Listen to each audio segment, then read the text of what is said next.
thinking. Almost like a guarantee that these places are going to be rented out, or are you nervous? Like, do you ever I have have no that? nerves about No? No. Everything's gonna rent. When I negotiate a deal, in my mind, I know the worst possible outcome.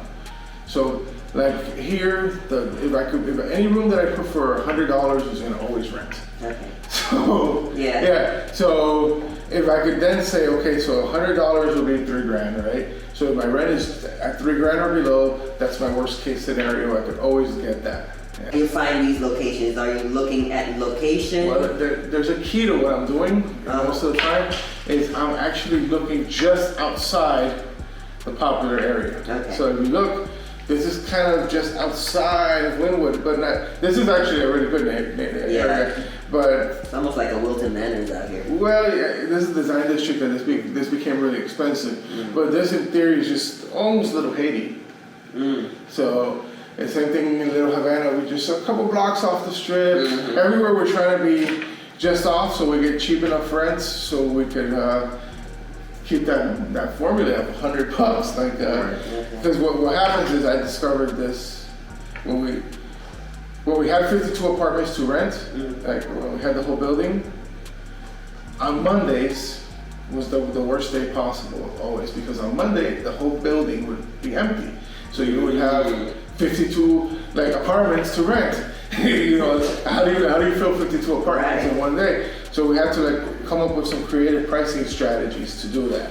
Like a lot of times you'll see, and that's why like people like that girl are never going to be able to compete, because I'm like playing games with pricing. I'll make the price $33 on a Monday. And, you know, and I do that price because then I have a cleaning fee that is $69, which puts me right back to $100, and then I charge you for parking $25, and then another $50 to check in early.